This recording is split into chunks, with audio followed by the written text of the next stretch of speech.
Déjà, pour la maladie, notamment, ça va sauver la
Est-ce que nous pouvons prier afin de disposer nos cœurs?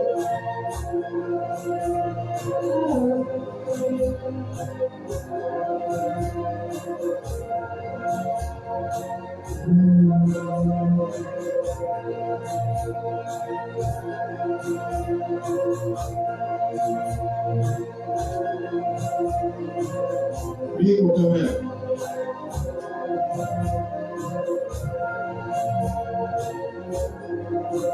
Priez pour toi-même. Il y a besoin de prier.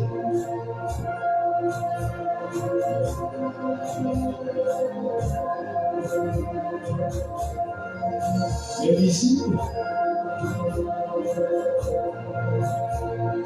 et Jésus étaient à la chambre haute.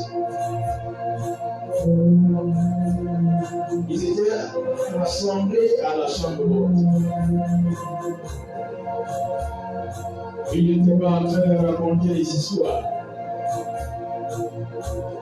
Ils étaient en communion fraternelle. Ils priaient certainement.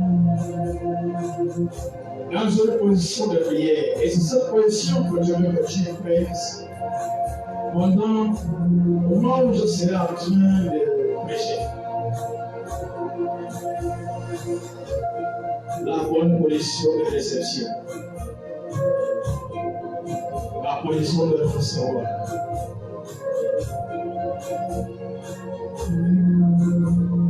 Père, merci pour ce que tu es.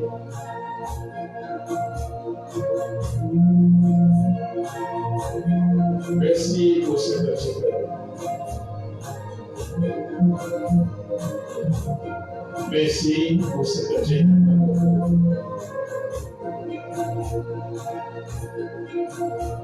Merci pour la vie. Merci pour le moment.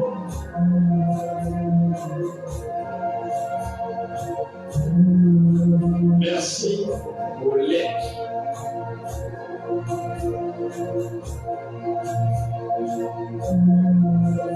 Merci pour ta faveur.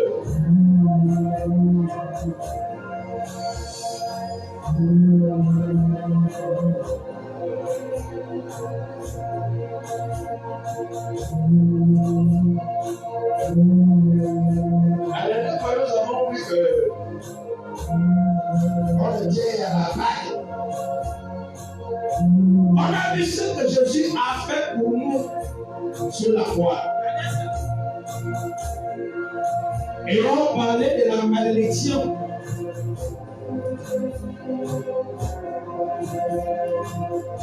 On a dit que Jésus a fait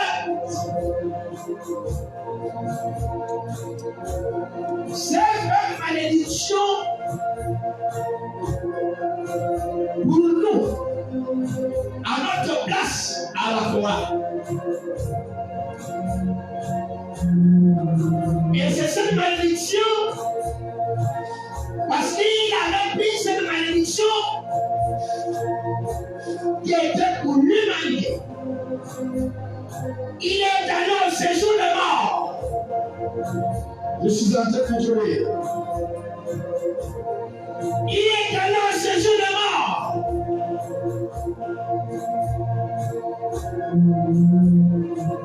Allez condamner cette malédiction au séjour de mort. Allez laisser toute cette malédiction qui était sur les êtres humains au séjour de mort. Il a pris toute cette malédiction dont l'être humain était coupable. Méritait la mort spirituelle. Aller en enfer. Il a pris toute cette malédiction qui pesait sur lui. Jésus a pris cette malédiction. Il a amené tout ça au séjour des morts. Il a pris tout ça. Il a amené cela au séjour des morts. Allez, dit, l'être humain ne peut pas être maudit, il n'est plus maudit. Mais c'est lui-même qui va être encore sous la malédiction, alors que Jésus a payé le prix, a une simple malédiction pour lui. Aujourd'hui, c'est l'homme lui-même qui décide de rester encore sous la malédiction. Cela l'a vu, on était à la fin. Qu'est-ce que Jésus a fait pour nous à la croix? Il s'est fait malédiction pour nous. Il a pris ça. Il est allé enterré, condamné. Toutes ces malédictions-là au séjour de mort. Wow. Ensuite, il est revenu à la vie. Et quand il est venu à la vie, il ne fait plus avec la malédiction. Il vient avec toutes les bénédictions sur lui. Les bénédictions de l'humanité. Toutes ces bénédictions en lui. Ce qui est de celui-là.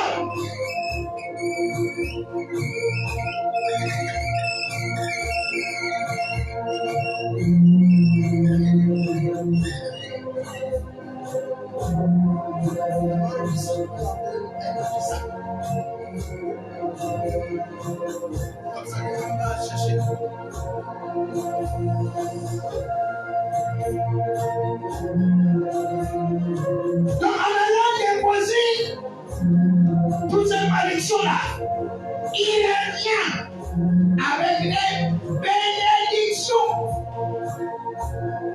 en lui.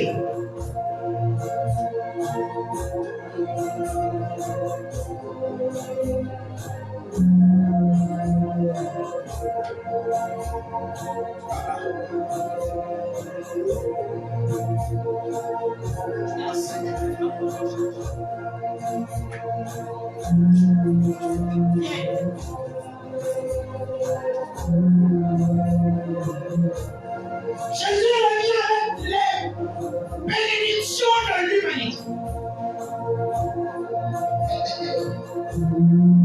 Aïe, aïe, aïe, aïe, aïe, aïe, aïe, aïe, aïe, aïe. Donc si tu veux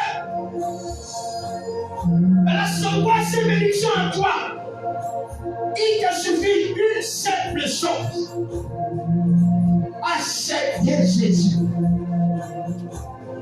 Alors, dès que tu acceptes Jésus, les bénédictions qui sont en Jésus rentrent en toi. Waouh! Quand on vient à Jésus, ce n'est plus la bénédiction.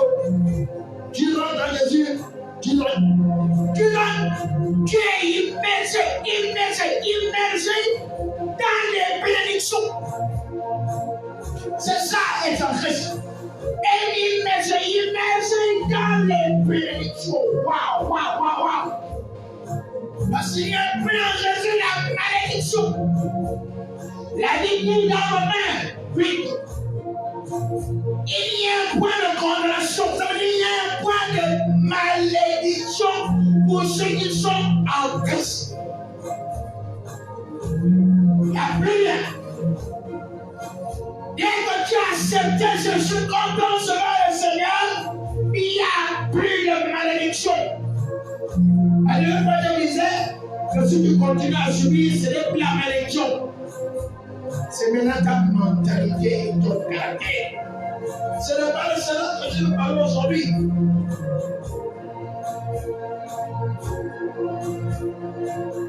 Alors, aujourd'hui,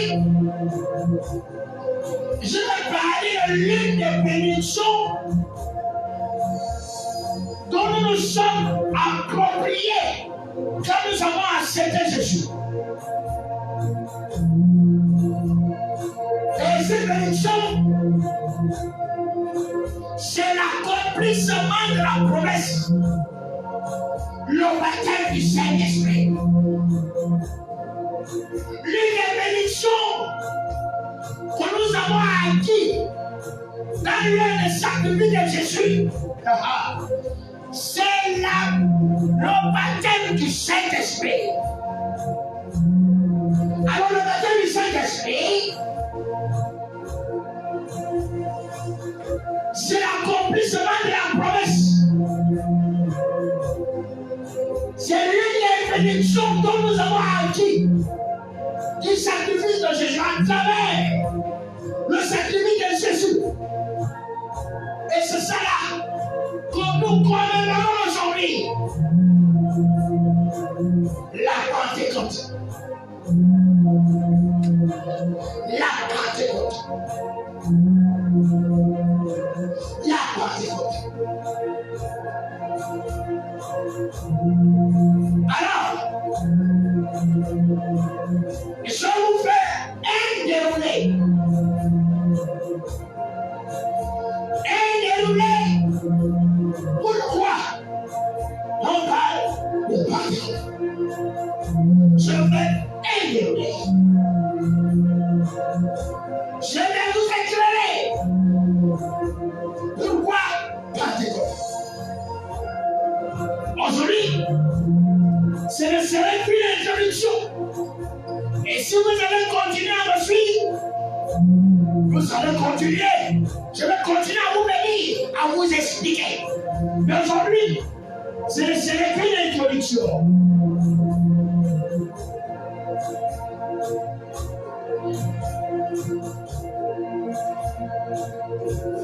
Alors, après la mort de Jésus, après son sacrifice sur la croix, la Bible dit que Jésus a fait 3 jours dans le tombeau. 3 jours. Et après les 3 jours, il est revenu à la vie. Il est ressuscité. Il a amené avec lui, en lui, toutes les bénédictions de son Père. Les bénédictions que l'homme doit avoir. Les bénéfices de l'homme. Si l'homme veut être béni, il a besoin de Jésus.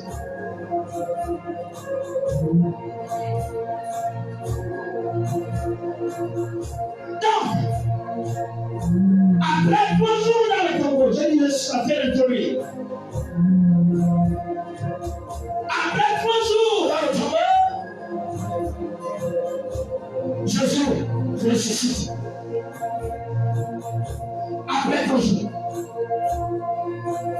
Wow. Et après 3 jours, après sa résurrection, Jésus devrait encore rester sur terre pendant 40 jours. Acte 1, verset 1. Allez. Allons-y. Je suis en train de lire. Après 3 jours, après sa résurrection, Jésus devrait encore passer 40 jours avant son élévation. Vous faites quoi? C'est Luc. Le ministère Luc. Je vous parle de ça. Dans les actes des apôtres, les actes du Saint-Esprit, acte 1, verset 1. Alors, je ne vois pas, c'est dans la Bible. Jésus est resté 40 jours avec moi. Il n'est pas resté constamment avec les disciples. Qu'est-ce qu'il faisait? J'ai parlé. Attendez, tu vas lire. Il apparaissait et il disparaissait. En réalité, il n'apparaissait pas pour rester avec les disciples pour longtemps. Il apparaissait pour leur enseigner les sons du royaume, pour leur parler les sons du royaume, pour leur laisser les instructions pendant 40 jours. Pendant 40 jours, Jésus apparaissait et disait avec, il ne faisait que ça. Il apparaît, il disparaît, il apparaît, il disparaît pendant 40 jours. Lisons. C'est lui qui me raconte ça. Lui, dans les actes 1 à 1. Théophile, j'ai Verset parlé. 1, allons-y. Théophile, j'ai parlé. Théophile, j'ai parlé. Dans mon premier livre, Dans mon premier livre, dans les circonstances, sont l'évangile. L'évangile de Luc. de Tout ça, son premier livre. Parce que c'est Luc qui a écrit les actes. Yes. Les actes, c'est le deuxième livre de Luc. Allons-y. de tout ce que Jésus a commencé de faire De ce que Jésus a commencé de faire. et d'enseigner dès le commencement. Et il enseignait dès le commencement. Verset 2. Verset 2. Jusqu'au jour où il fut enlevé au ciel, Jusqu'au jour de son élévation, après avoir donné ses ordres, après avoir donné ses ordres, donné ses ordres, dans les 40 jours d'apparition et de disparition, il donnait les ordres à ses disciples. par Il les enseignait. le Saint-Esprit, Par qui? Le Saint-Esprit. les apôtres qui avaient choisi. Les apôtres qui avaient choisi. Verset 3. Verset 3. Après qu'il eut souffert, Après qu'il eut souffert, il leur apparut vivant. il a apparu, il va se dire, après sa résurrection, après qu'ils soient morts, ensevelis, allant au séjour de mort, et il ressuscita. Après toutes ces souffrances, il apparaît. Et leur en donna plusieurs preuves. Et en leur donnant plusieurs preuves que je suis réellement vivant. Se montrant en eux pendant 40 jours. Ça veut dire, se montrant pendant combien de jours? 40 jours. Pendant 40 jours. Donc pendant 40 jours, Jésus était sur la terre.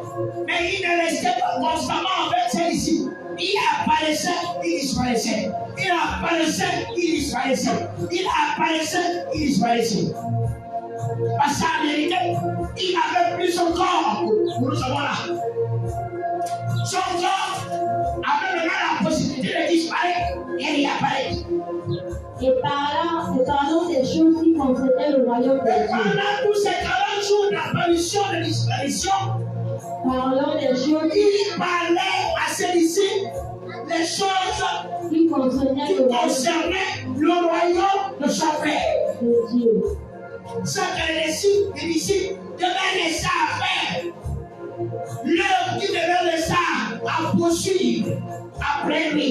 Donc il a passé beaucoup de temps encore avec ses disciples. Verset 4. Verset 4. Comme il se trouvait avec eux, Et comme il se trouvait avec eux, il est recommandant de ne pas s'éloigner de Jérusalem. Il est le commandant de ne pas s'éloigner de Jérusalem. Mais d'attendre ce que le Père avait promis. Vous savez, pourquoi il ne devait pas s'éloigner de Jérusalem? Vous voyez dans la télévision, puis, c'est comme je le disais dans le début, la fête de la récolte, c'était à Jérusalem. Non, il devait passer la fête. Il devait attendre la fête de la récolte à Jérusalem. Il ne devait pas s'éloigner. Il devait attendre le jour de la fête de la récolte. Allons-y. Ce que je vous ai annoncé. Tu as bien le verset maintenant. Verset 4. Verset 4. Allons-y. Mais d'attendre ce que le Père avait promis. Attends ce que le Père avait promis. Ce que le Père avait promis. Ce que je vous ai annoncé. Ce que je vous ai annoncé. Leur dit-il. Verset 5. Verset 5. Quand Jean a baptisé d'eau. Jean a baptisé d'eau. Jean a baptisé d'eau. Mais vous, dans peu de jours, vous serez baptisés du Saint-Esprit. Vous serez baptisés du Saint-Esprit. Allez dans votre voie. Voilà.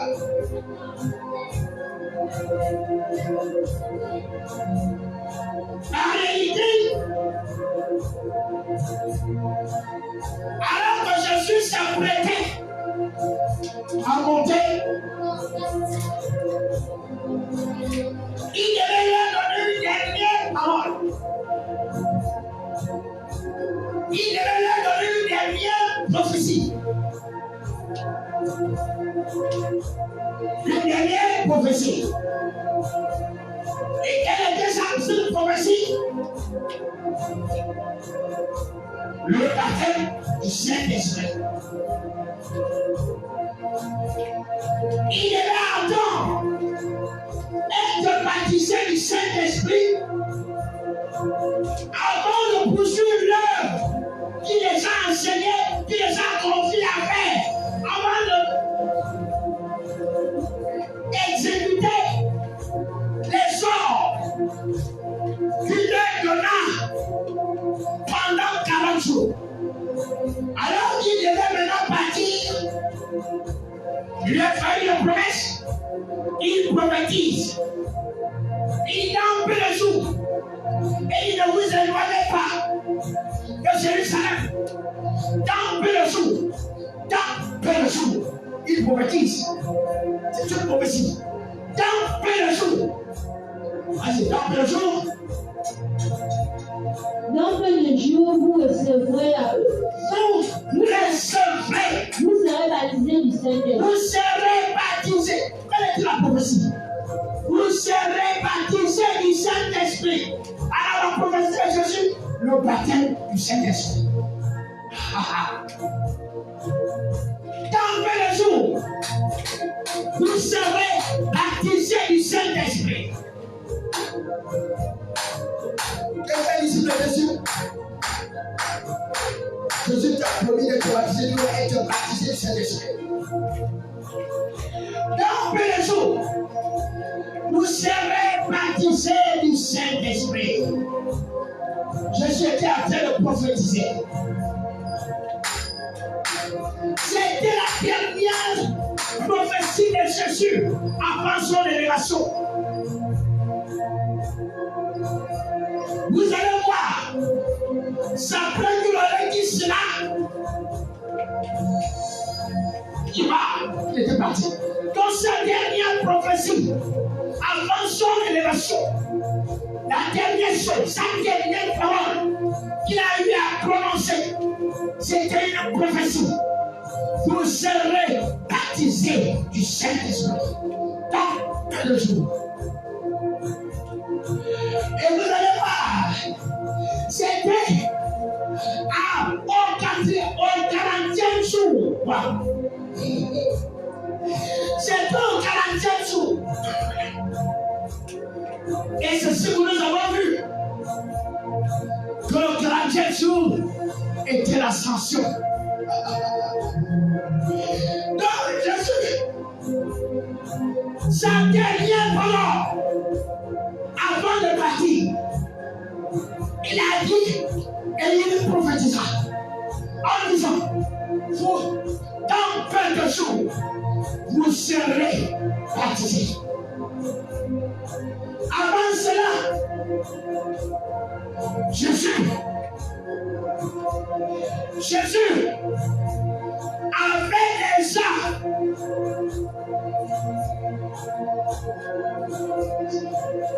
avait déjà cherché à se rassurer que ses disciples,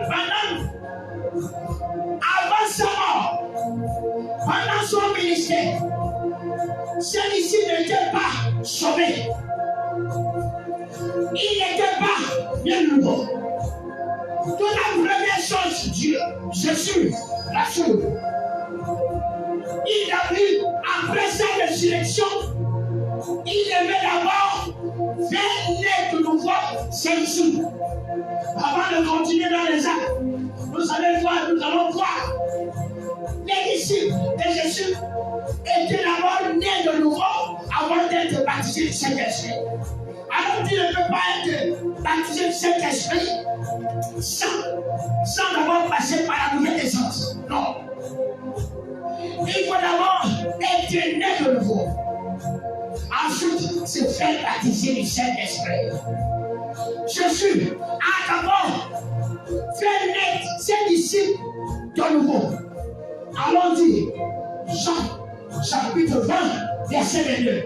Avant de revenir à les actes. Allons-y, Jean.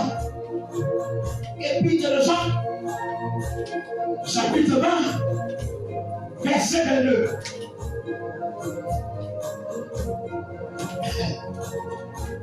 Allons-y rapidement.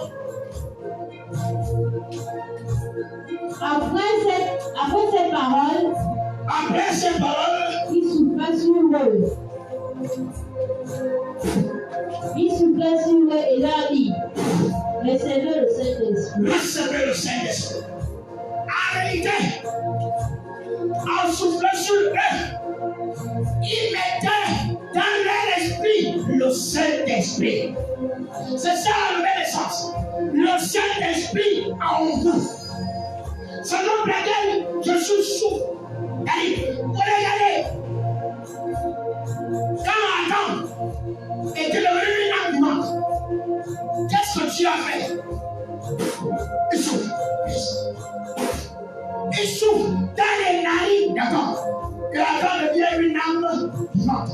Alors Jésus a d'abord soufflé la vie. A d'abord fait entrer la vie dans l'esprit de ses disciples avant qu'il soit baptisé. Et c'est le passage obligatoire d'un être humain qui doit hériter le ciel. Il doit expérimenter la nouvelle naissance. Ça c'est le point A de la chrétienté. La première étape pour être chrétien, la première étape pour devenir un chrétien, un enfant de Dieu, c'est le naître de nouveau. Expérimenter la nouvelle naissance. Et c'est ça que Jésus a d'abord fait à ses disciples. En tant que disciple de Jésus, tu dois d'abord naître de nouveau. Ensuite, tu reçois là-haut. le temps de la promesse, le Saint-Esprit sur toi. Wow. Donc tu dois d'abord recevoir une présence sur l'Esprit. Le Saint-Esprit entre la vie de l'Esprit, la vie de Dieu entre dans ton esprit. Première dimension de la foi. Première dimension de la foi. Ensuite, la deuxième mesure, le Saint-Esprit.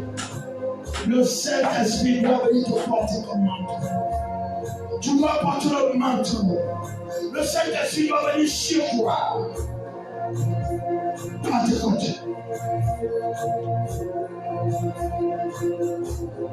Donc les disciples, avant d'être baptisés du Saint-Esprit, ils ont été nés de nouveau.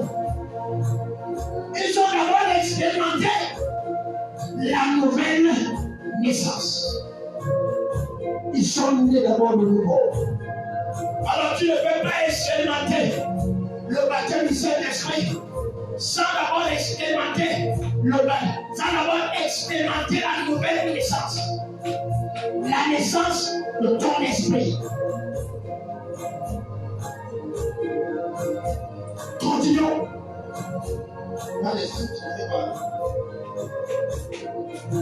Continuons dans les actes. Continuons.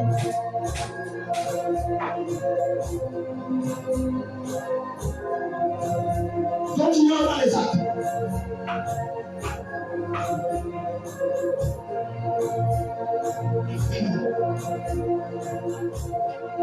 Verset 5. Verset 5. Quand Jean a baptisé Clovis. Car Jean a baptisé Clovis. Mais vous, dans peu de jours. Quel était ce nombre de jours là? Vous serez baptisés. C'était 10 jours après l'ascension. 10 jours après. Le 50e jour, la Pentecôte. La fête de la récolte. Le jour de la fête de la récolte à Jérusalem. Le 50e jour, la Pentecôte. Dans le jour, et le nom de ce jour-là, c'est 10 jours. 10 jours après l'ascension. Donc, au 40e jour, Jésus prophétise. Il donne une prophétie que dans le jour, vous allez recevoir. C'est une prophétie sur le futur. Jésus prophétise. Et cette prophétie voit maintenant son accomplissement dans Acte 2. Alors, Acte 1, verset 1, j'étais à ton avis, j'ai cru en train de trouver. Acte 1, verset 1 à 9, c'est la prophétie. La dernière prophétie de Jésus avant qu'il soit élevé. Verset 6.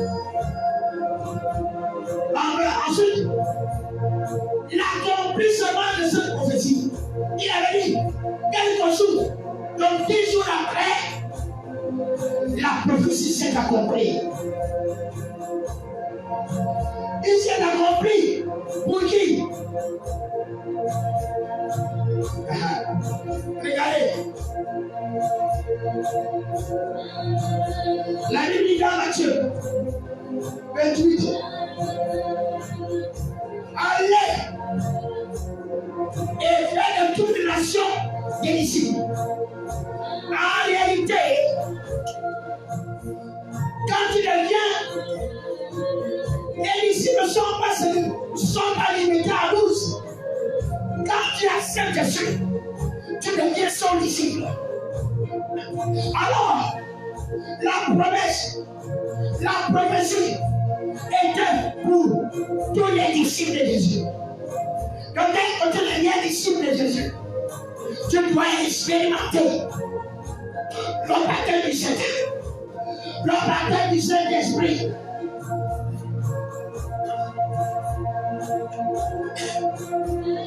Alors tu dois passer par là. Si tu es un disciple de Jésus, tu dois être baptisé du Saint-Esprit.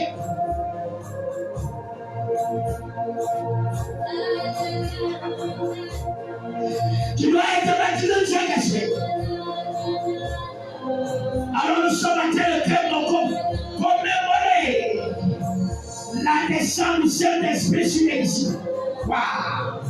Le jour il aura fait les récoltes à Jérusalem. Samatariata. Voilà pourquoi on parle de Pentecôte. Parce que c'était le 50e jour pour le peuple Israël. C'était la fête et la récolte. Voilà pourquoi on parle de Pentecôte. C'est parce que la descente du Saint-Esprit s'est produite en ce moment-là. Voilà pourquoi on parle de Pentecôte. Si c'était un autre jour, si c'était le 58e jour, on ne devait pas parler de Pentecôte. Si on parle de Pentecôte, parce que cet événement s'est produit à la fête de la récolte, le 50e jour. Après leur sortie, la sortie des peuples d'Israël en Égypte.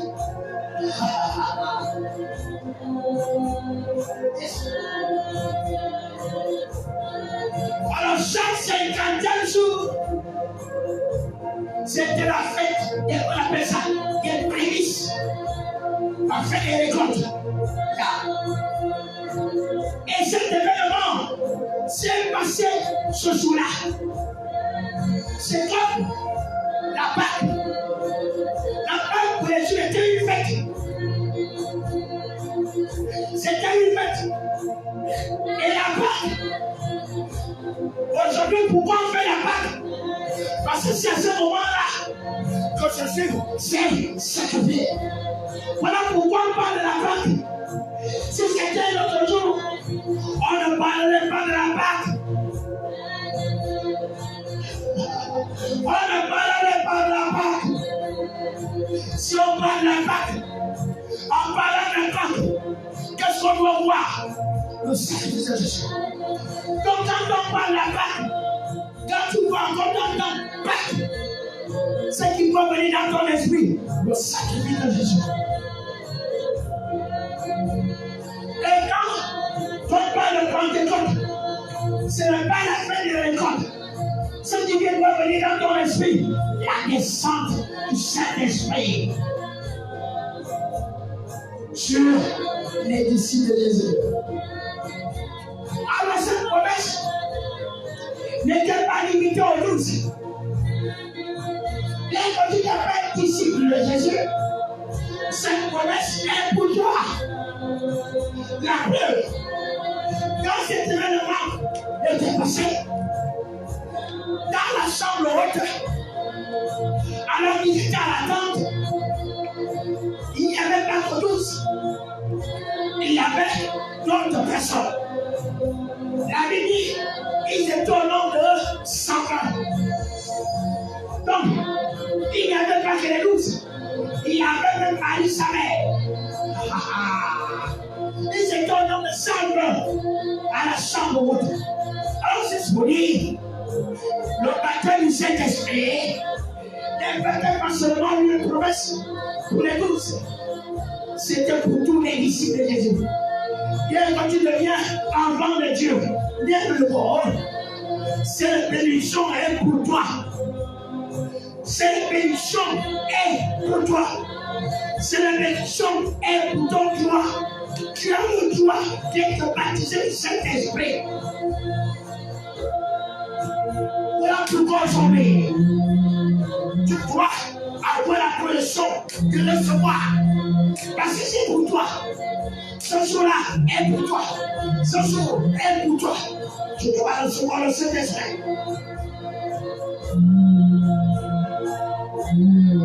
Et comment s'était passé. Avant de lire les actes, l'accomplissement de cette promesse, de cette prophétie.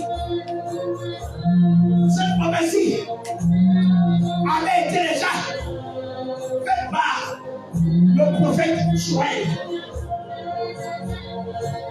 Joël 2, verset 8, ils sont là-bas Joël.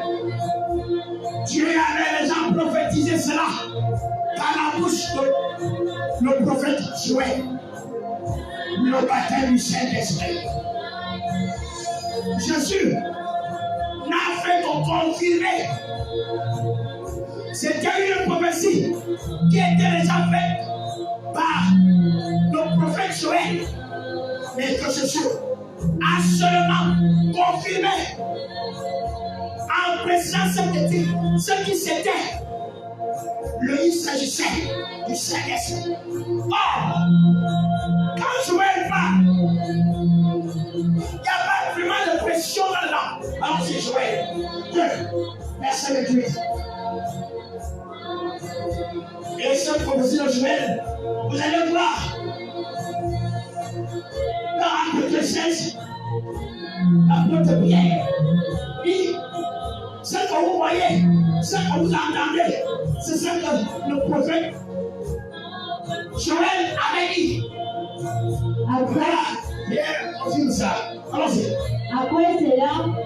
Après cela, je répandrai mon esprit sur toute chair. Je répandrai mon esprit sur toute chair. Sur toute chair. Sur toute chair. Alors cette promesse est pour tout le monde. Vos fils et vos filles prophétiseront. Vos fils et vos filles prophétiseront. Vos vieillards auront des songes. Vos vieillards auront des songes. Et vos jeunes gens des visions. Et vos jeunes gens auront des visions. Alors Jésus n'a fait que confirmer cette prophétie. N'a fait que rappeler cette prophétie en disant que la prophétie de Joël, dans le jour, cette prophétie doit s'accomplir. Jésus était en train de dire à celui-ci. C'est la raison pour laquelle l'apôtre Pierre avait assu que ce qui s'était passé pour eux, c'était la prophétie de Joël qui s'était accomplie sur eux. Et que ce que Jésus leur avait dit, avec Jésus, avait parlé d'une manière de la prophétie de Joël. Mais c'était la prophétie de Joël. C'est une introduction. C'est une introduction. Alors je vous invite tout ce mois-là, à partir de janvier, vous devez continuer dessus. Parce que je vais expliquer avec détail la personne du Saint-Esprit. Alors ne ratez pas. Ne ratez pas à partir d'aujourd'hui. Ne ratez pas de le suivre. Parce qu'à partir d'aujourd'hui, je ne peux parler de le Saint-Esprit.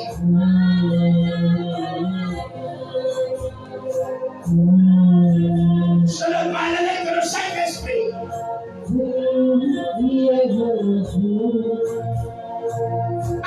Allons-y. L'accomplissement de la prophétie. Je le fais contrôler, voilà pourquoi je ne parle pas en détail. J'introduis. Allons-y. Le jour de la Pentecôte. Le jour de la fête de la récolte juive. Étaient tous assemblés dans le même lieu. Les disciples des 120 étaient tous rassemblés à l'assemblée au même lieu. Tout à coup, il vint du ciel un bruit. Ils étaient à l'attente. En fait, ils savaient la position de recevoir. C'est ce que je vous disais. Bien le début. Et la position de recevoir quelque chose. Nous sommes en train de commémorer la naissance du Saint-Esprit sur les disciples. Toi, tes disciples. Tu es un mort. Tu n'as que cet élan jusqu'à présent. Tu n'as qu'expérimenté. La seule expérience que tu as eue jusqu'à présent, c'est la nouvelle naissance. Alors, une opportunité qui est offerte à toi aujourd'hui d'expérimenter. Parce que le baptême du Saint-Esprit est une expérience. On expérimente ça. On n'a pris même pas pour ça. Tu dois l'expérimenter toi-même. Et tu dois avoir une opposition. Une opposition idéale pour recevoir le Saint-Esprit. Oui, le baptême du Saint-Esprit dans ce jour.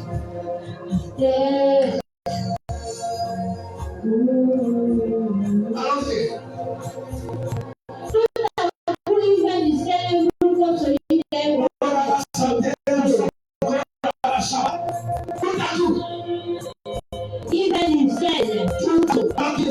Il ne s'attendait pas. Un bruit comme celui Un bruit du ciel. d'un vent impétueux. Un vent impétueux. Et il remplit toute la maison. Regardez. On dit un vent impétueux. Vous allez voir ça. C'est des choses que Jésus a eues avec Nicodème. Vous allez voir que pendant ces choses, Jésus a utilisé ce mot. Que celui qui est de nouveau est comme un vent. Il souffle là, il veut. On entend que le bruit. Et le jour de la Pentecôte, la notion du vent, elle souffle.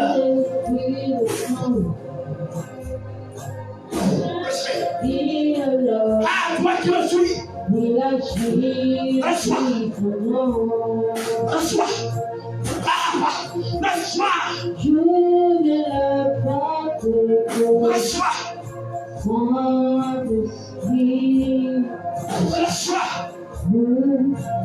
Il souffla devant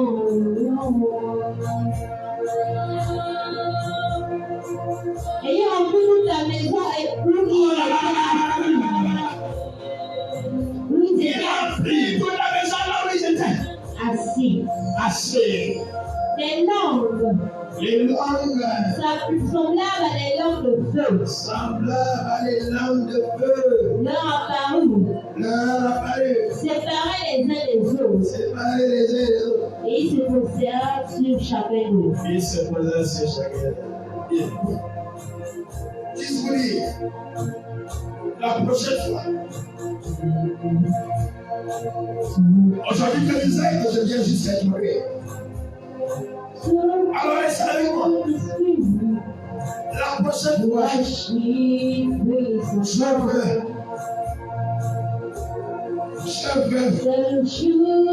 une détaillée. Acte 2, verset 1 à 4. En parlant, restez à l'écoute.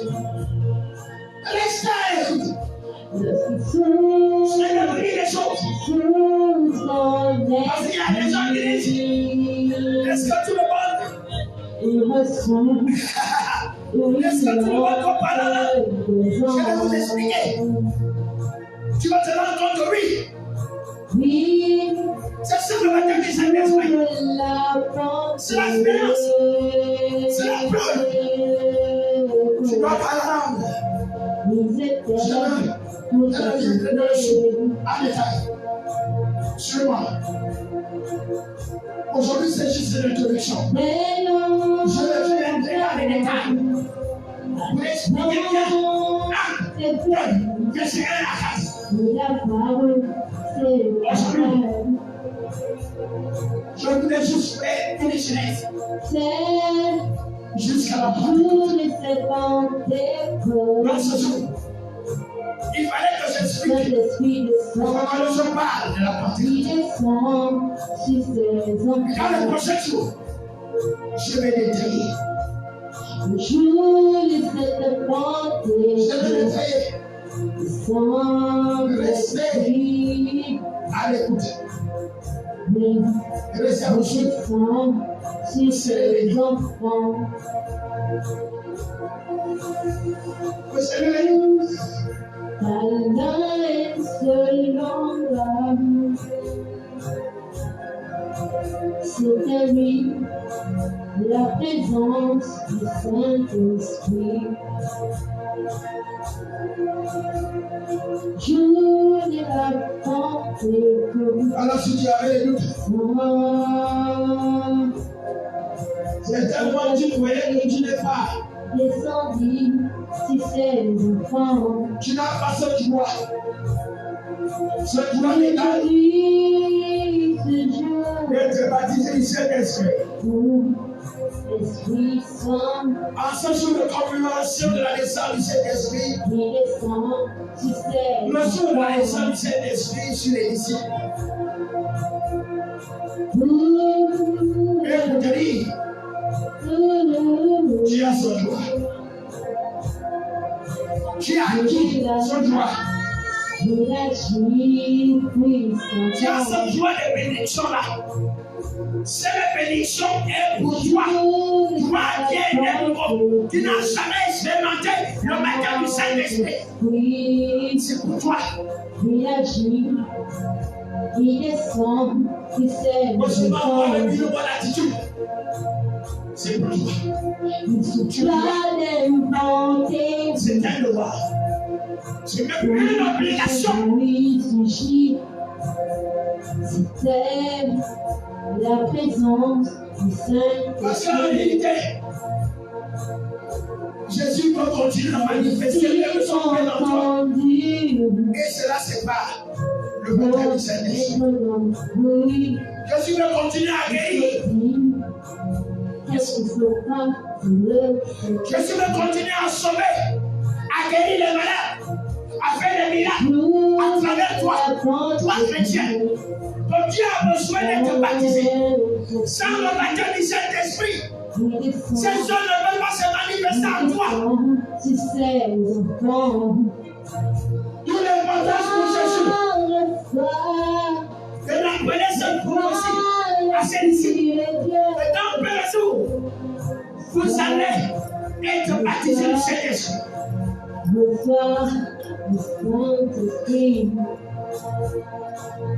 Alors ce matin, Reçoit l'Esprit. en ce jour de commémoration, C'est lui qui je suis venu dit, te dire, toi, enfant de Dieu, il est là, qui n'a jamais expérimenté oui, son le baptême du Saint-Esprit.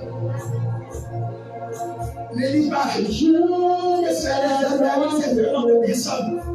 Non, c'est pour tous les enfants de Dieu, tous les disciples de Jésus. C'était vrai, Mais Dieu est Dieu. c'était Et de toutes les nations, les disciples. Alors Dieu est nouveau. Dieu a reçu le droit d'être baptisé. Mais c'est temps de recevoir le droit. C'est un droit d'état que tu dois revendiquer. C'est pour toi. Ne confondez pas. Il y a trois notions. Il y a trois notions d'option. Une notion A et deux notions sur. Trois notions d'option. L'onction de la nouvelle naissance. L'onction du baptême du Saint-Esprit. Et l'onction du ministère. Et l'enfant. C'est comme tout le monde est appelé à avoir un ministère. Mais tout le monde est appelé à être baptisé du Saint-Esprit comme la nouvelle naissance. Tu dois expérimenter ça. Ça n'arrive pas avec le ministère. Tu dois être baptisé. Parce que c'est sûr, même pour suivre ses soeurs en toi, il va continuer à guérir. Il va continuer à sauver. Il va continuer à opérer des miracles. Ça, ce n'est pas réservé seulement sur les ministères. Non. Tout enfant de Dieu, baptisé du Saint-Esprit, peut faire l'œuvre de Jésus. Être un témoin de Jésus. Manifester les œuvres de Jésus. Guérir les malades. Chasser les démons. Sauver les âmes. Guérir.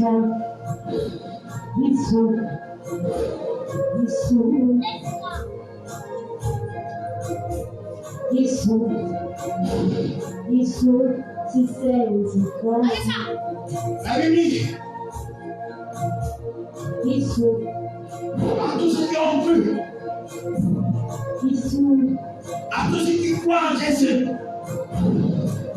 voici les choses tu dois l'accompagner. C'est dans les actes 16. Voilà les choses qui doivent se manifester à ceux qui croient en Jésus, à ceux qui sont appelés disciples.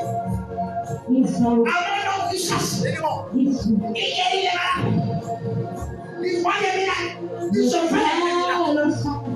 Ça n'a rien à voir avec le ministère. C'est encore une autre mesure d'onction. Parce qu'il y a 3 mesures. C'est tellement la 3e mesure ne peut pas être pour toi. Parce que la 3e mesure, il s'agit que ce temps de ministère. Apôtre, prophète, évangéliste, pasteur, docteur. Peut-être tu n'es pas appelé dans ces ministères, mais tu es appelé à être baptisé, à témoigner les œuvres de Jésus, à manifester les œuvres de Jésus, parce que Jésus est en toi. Ça n'a rien à voir avec le ministère. Le ministère, c'est un autre niveau. Un enfant de Dieu normal doit expérimenter ces 2 options. Option de la nouvelle naissance et l'option du baptême du Saint-Esprit.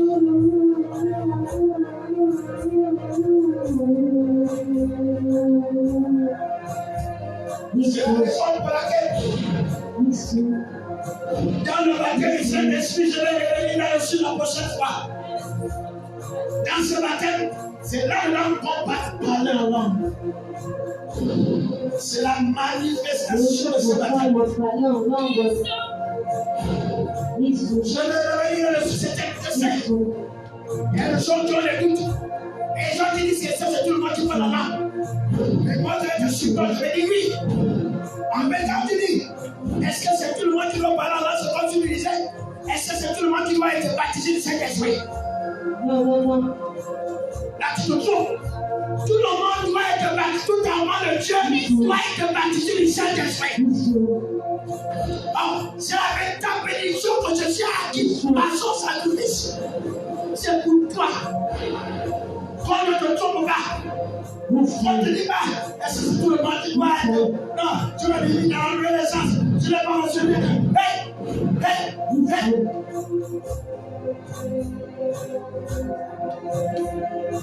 Allez, ça! C'est ta bénédiction. C'est ta bénédiction.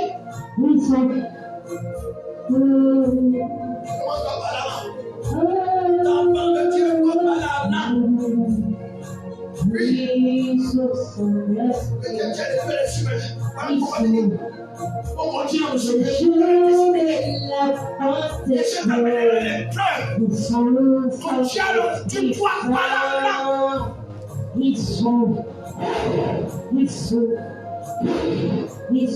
tu dois pas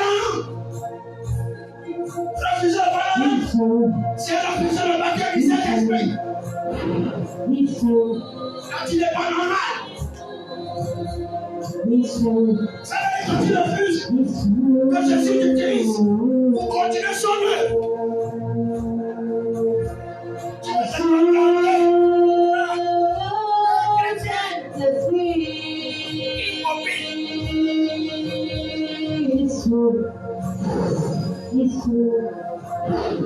Les gens disent, nous sommes les papes à l'église. Nous sommes les papes. Quand tu veux te limiter à la nouvelle naissance,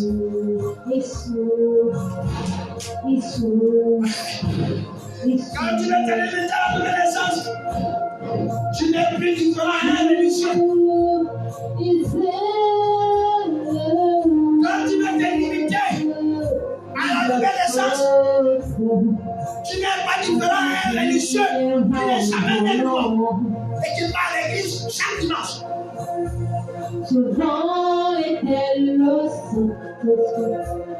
Jésus, pour ne se limiter à faire naître de nouveau, c'est ici. Mais il était important pour Jésus que le Saint-Esprit vienne sur eux. Sinon, l'œuvre de Jésus devait s'arrêter là. L'œuvre de Jésus devait s'arrêter là. C'est pour laquelle Jésus les a dit, ne bougez pas. Vous avez reçu les instructions de ma part concernant mon royaume. Mais vous ne pouvez pas le faire.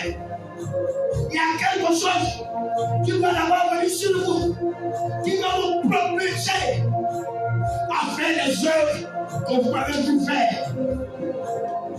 Et les chrétiens d'aujourd'hui ne font plus les œuvres de Jésus. Il veut se limiter à la nouvelle naissance, semblable aux grands religieux qui parlent chaque dimanche à l'église. C'est pareil. Toi qui refais le parler en langue là, tu refais le baptême là, tu n'es pas différent d'un religieux. Non, tu n'es pas différent.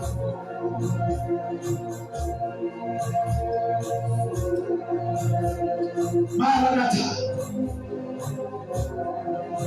Maranatha. Alors je disais que c'était une introduction. Si tu as la grâce de recevoir aujourd'hui ce don de Dieu, le Saint-Esprit, alors reçois le Saint-Esprit. Sois baptisé du Saint-Esprit. Que le Saint-Esprit descende sur toi maintenant. Au nom de Jésus. Si tu as crié à cette parole ce matin, alors que nous commémorons la descente du Saint-Esprit sur ici. Alors si tu es le disciple de Jésus, et que tu n'as jamais expérimenté le baptême du Saint-Esprit, reçois, sois baptisé maintenant au nom de Jésus. L'entier.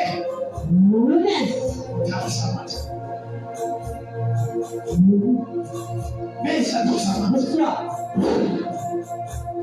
C'est comme ça. Saint-Esprit. Waouh, Saint-Esprit. Saint-Esprit. Yes. Papanos. Que pastor Satanás falou. Papana é sua bem. Papão Salem. Recebe na rua. Papasara. Etara Jadiso. This one.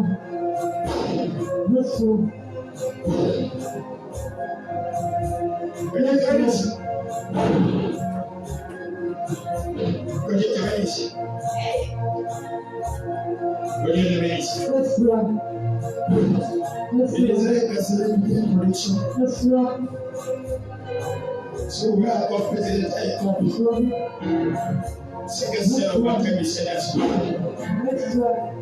Nous continuons dessus dans les prochaines jours.